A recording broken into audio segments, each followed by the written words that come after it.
Hi guys, so we are here finally at Ninoy Aquino International Airport at yung oras ng flight namin ay 2 o'clock in the morning through Cebu Pacific Air with the flight number of 5J168 Manila bound for Incheon. Nakuha namin yung flight namin guys ng 9,996 ng one way lang. The reason why umabot na 9,996 yung price ng flight namin going to Incheon kasi last 3 weeks lang namin binook yung flight na to. Tapos yung binook namin guys, meron siyang 20 kilos bags each. Tapos flexi pa yung kinuha namin kasi wala pa kaming visa that time. If ever man na hindi kami ma-approve sa visa, at least pwede namin siyang i-cancel with full refund. But luckily, ni-approve tayo and sana by this time napanood nyo na yung vlog ko about Korean visa application or yung DIY Korean visa application.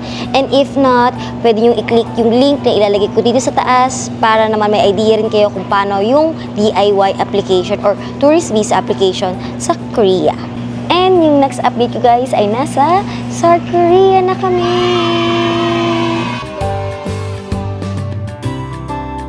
Hi guys, good morning! So we are here finally sa South Korea at ang masasabi ko ay sobrang lamig. So iniwan muna namin mga bagahe namin dito sa may hotel namin. Mamaya pa kami mag-check-in. Mamaya papakita ko sa inyo yung hotel na nakuha namin. Nakuha namin guys, malapit siya sa subway or dun sa train.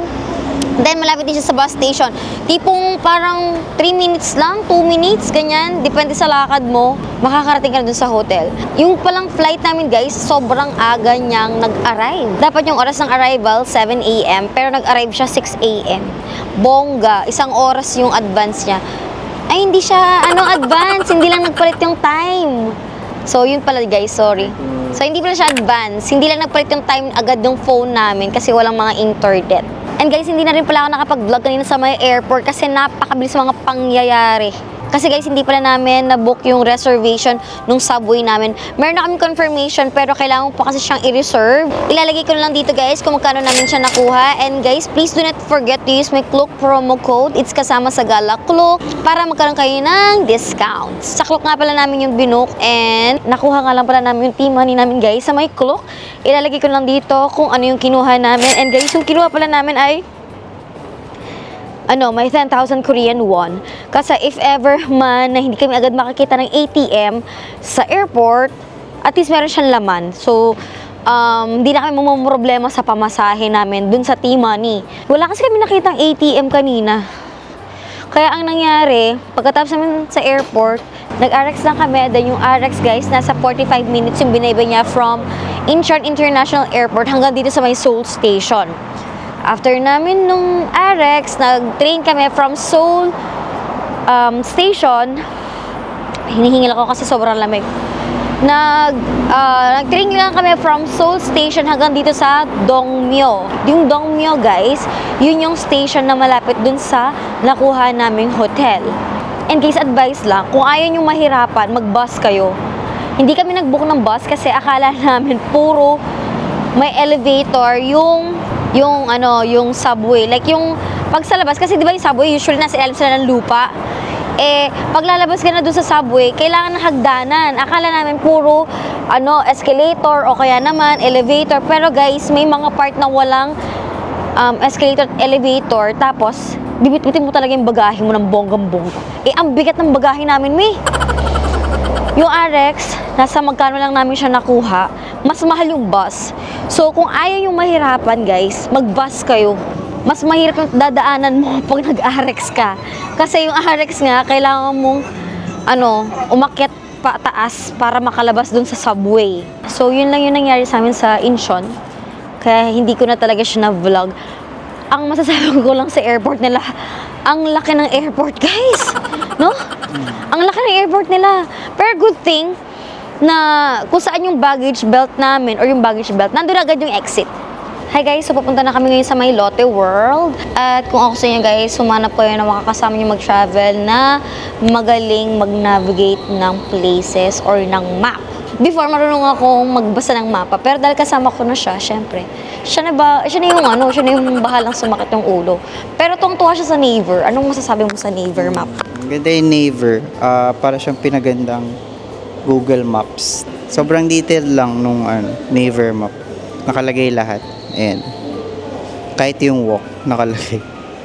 Tapos So, hindi ka pati masyado, color, no? pati Ay, yung katulad niyan, line. Tapos, nasa brown na kami mga So, sis. ayun, madali lang siya. Guys, after natin iwanan yung bagay natin, diretso muna tayo sa My Little World. So, dito magsa-start yung itinerary natin, guys. Let's go! It's already 11:30 na. So, kakain muna kami kasi sobrang gutom na. Tapos, after namin nun, meron kami binuk sa Klook. Mamaya papakita ko kung ano yung nabook namin sa Klook. Aabangan namin siya ng sunset. Kasi yung pupuntahan natin later, maganda siya tuwing sunset. Dito lang din siya sa may Lotte World. Yung half day natin, guys, Lotte World lang lahat siya. Gusto namin chill lang today kasi pagod kami sa biyahe. Like, from 9 p.m. last night, wala pa kaming tulog na maayos. Hanap lang kami ng ATM, guys, kasi wala kaming cash. Merong ATM na malapit dun sa hotel, pero hindi kasi siya yung global. Pag mag-withdraw kayo dito, guys, make sure na yung ATM na pagkukuhanan nyo ng pera, may nakalagay na global. Kasi pag walang global, hindi kayo makakapag-withdraw. Gamit yung GCash, GoTime, or kahit anong debit card pa yan na galing sa bansa natin or galing sa Philippines. Guys, dito ka pala kami nakapag-withdraw sa may Lotte ATM. Tapos yung charge niya ay 4,800 won per transaction. Tapos 100,000 won lang yung kaya niyang ilabas. So, medyo pricey. Hanap pa tayo ng machine later. Hello guys, so dito sa may Lotte World, para siyang malaking green belt. Ayun, no, puro social na mga stores, yung mga nandito. Tapos guys, ang bango dito. Pero hindi kasi kami pang social. So, try natin ikutin mamaya yung Lotte World. Hanap lang kami na makakain dito. Gusto ko sana yung makakain na mura-mura. Pero, as per neighbor, wala daw mura-murang pagkain na malapit dito. Siguro dahil nasa social siya na place. Di kami sure ha. Pero wala daw malapit. Hi guys, update lang. So, wala kaming nakitang kainan na pasok sa budget dito. Puro pang social me. Tipong 5,000 yung meal, 6,000. Try natin humanap sa labas, pero ang pinakamalapit kasi, kailangan mag-train. So, baka magta-train na lang kami. Mas gusto namin itry yung kasi yung, alam mo yun, pang tabi-tabi lang. Hindi na gumagana yung utak ko sa gutom. Hi guys, so habang naghahanap yung asawa ko ng makakainan na malapit-lapit dito, lumabas kami sa may Lotte World. At guys, napakapayapa. Tignan nyo. So, ayan. Maaraw guys, pero walang talab yung araw. Kasi sobrang lamig. Ganun siya. Tapos yung mga trees, kulay orange pa rin. Ano na kasi, early winter, tapos late autumn. So, mayroon pang mga orange or yellow na dahon. Hi guys, so nakaharap din kami ng climate card. Yung climate card guys, iba siya sa T-Money. Yung T-Money, halos buong Seoul, meron siyang access. Pero itong climate card, sa Seoul lang siya. Ang maganda na kay climate card guys, luludan mo siya ng isang beses tapos unlimited ka na makakasakay sa train nila dito sa may Seoul. So, yung itinerary kasi namin puro Seoul siya. Ang mahal kasi ng pamasahe pag T-Money yung gagamitin. Eh, alam ko isa lang yung pupuntahan namin na hindi Seoul, which is yung Nami Island. So, isa-save na lang namin yung natitirang laman nung T-Money namin. Then, gagamitin lang namin sa Seoul itong climate card. We got this for 3,000 Korean won each. At dito namin siya nakuha, guys. Yan, dyan namin siya nakuha. Malapit lang to sa my Lotte World. Nandito na yung Lotte World. Actually, medyo mahirap daw hanapin to. But, luckily, meron tayong nakita. Kailangan mo lang loadan, guys, yung climate card mo. Tapos, ilalagay mo lang dyan kung ilang days mo siya gagamitin. 7 days kami dito. So, 7 days. 20. Oo, 20,000 Korean won yung 7 days. Ito yung mga prices nila. So guys, ito pala kami kumain at ito lang yung restaurant na open as of the moment. Guys, so we just had our lunch at may energy na kaming maglakad-lakad ulit. At bago yun guys, gagawa nga pala ako ng vlog about dun sa mga kinainan namin dito sa Korea. Ilalagay ko rin yung link dito para makita nyo yung mga restaurant na kinainan namin kung masarap ba or hindi. So, yun lang. Dahil na kami kumain. Gumana na ulit yung utak ko. Ngayon, babalik na ulit kami sa may Lotte. Actually guys, wala kang gaano gagawin sa Lotte, no? Seoul Sky lang. Oo, Seoul Sky lang talaga. Lamig ngayon guys. Alam mo yung pisngi ko. Kung makapag-sleep na. Oo, yung pisngi ko ano na siya, parang may sumisiksik dun sa balat, gano'n. Ang lamig! Ano pa lang? Yung parang, yung feeling niya, parang binuksan mo yung freezer, tapos may kukuhanin kang ano, karne, ganun yung lamig niya. Kung saan kami naglalakad ngayon, guys, nakikita na namin yung Lotte World Tower. At ang taas niya. Let's go! Punta na tayo dun.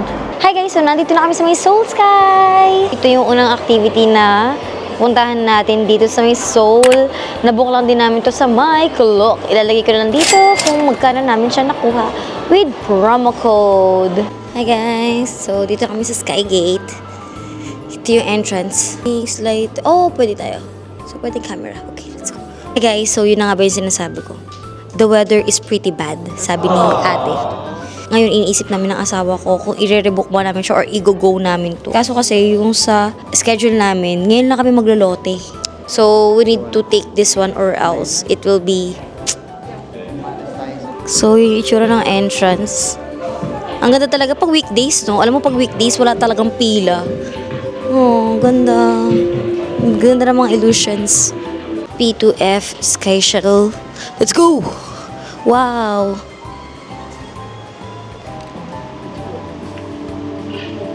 Wow!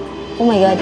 조선시대 경복궁 근정전에서 시작하여 in the footsteps of Seoul's transformation into a modern city, beginning with Gyeongju-hall and Gyeongju Palace, built during the Joseon Dynasty. 안녕하십니까. Welcome to Seoul Sky Observation Deck. A Okay, whole new let's go. world in the sky. Parang tayo nasa field trip.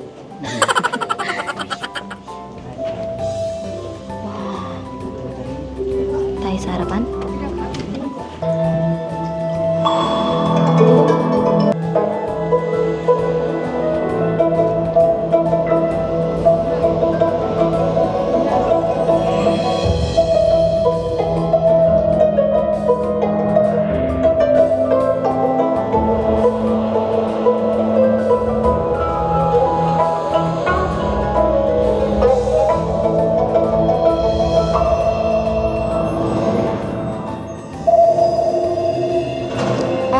Okay, so paintbrush siya, no?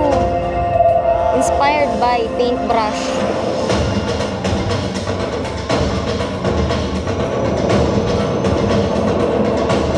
Wow. Wow.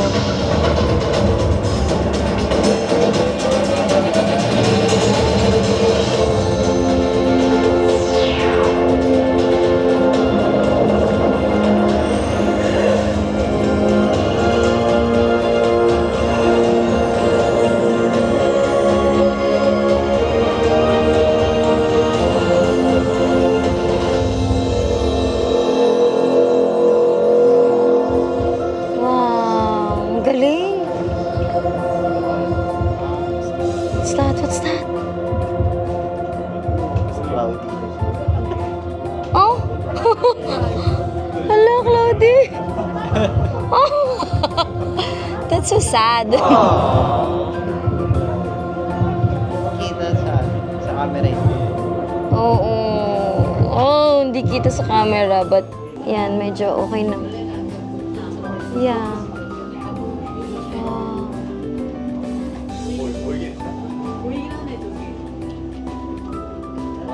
It's the end of the show. Ang mahal pa lang nito, if ever na yun lang, no? Pero it's good. Hindi lang namin siguro siya nasulat. Gawa nga ng cloudy. But dito sa labas, oh, pwede mo makita yung ano. So, kita pa rin naman, pero, yan, oh. Pero grabe ang taas. Basa, no? Sa Oo. Ayan, yun lang pala yung Lotte World. Oo nga. Ayun, oh, medyo umuulan-ulan.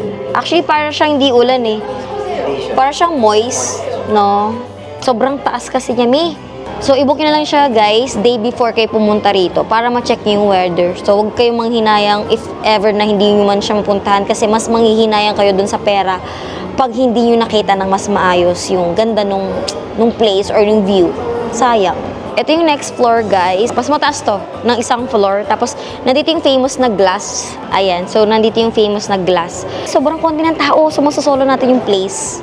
Then, after nun, meron pang isang escalator. Tapos, pag akyat nyo dun sa escalator, para na siyang gallery.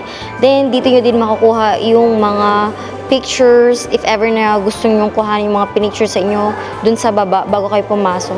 Pero hindi namin kumuha guys yung picture kasi 15,000 Korean won siya each. Hi guys, so nakalabas na kami ng Lotte Sky Tower. Napadpad kami dito sa labas ng Lotte. If ever man na ayaw yung mag-Lotte Seoul Sky Tower, pwede kayo tumambay dito sa labas ng Lotte Mall. Ayan, so sobrang ganda. Tapos gloomy. Imagine ano pa lang to, 3 PM ng hapon mga sis. Oh, sobrang lamig. Hi! Oh, walk pa tayo ng konti, guys. Ang ganda, grabe. Oh. Ganda. Ang perfect ng autumn. Hi guys! So, nandito nga kami dun sa park na malapit sa Lotte Mall. At may, ano din dito, lake. Lake siya. Tapos, sobrang lamig kahit may araw. Ang ginawa na lang namin, dito na lang kami tumambay. Tapos, magko-coffee lang saglit yung asawa ko kasi nga nilalamig siya. Actually, ang daming coffee shop dito. Ang dami ding mga tao. Pero, puro sila may edad. Like, Ajuma, Ajushi, mga ganon. After nito, babalik na kami ng hotel namin. Then, magro-room tour tayo mamaya bago tayo matulog.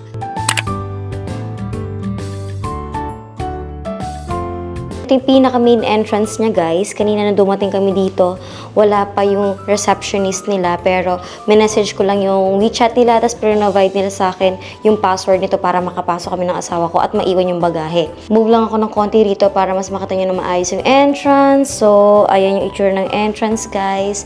Dito, pantry siya agad. Yung pantry dito, guys, libre lahat yung food. Diyan yung office ng receptionist nila. 10 to 6 lang yung shift niya. Ayan, katulad niyan, libre tong mga noodles. So, pag nagutom kayo, libre yan. May tissue. Then, kuha lang kayo dyan. Libre din po. May hot and cold water, lutuan, washing machine. Pwede ka rin humiram dito ng mga plates at kung ano-ano pa. Pwede ka rin makirep dyan, guys. Lagyan mo lang ng marka yung pagkain na iiwan mo dyan. For me, okay yung nakuha naming hostel kasi halos nandun na lahat. Tas mura pa siya. Imagine, guys, 6 nights na to pero nasa 15,000 plus lang, no? Ilalagay ko na lang dito kung magkano namin siya nakuha. Hi, guys. Ito nga pala yung hallway nung hostel na nakuha namin. Tapos, room 203 yung sa amin. Hindi ko na nilock, guys. Then, pagpasok, guys, ganyan siya.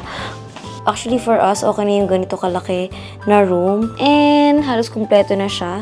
Kasya naman dito yung 2 large suitcases, tsaka 2 small. Then, may salamin pa rito. Hello!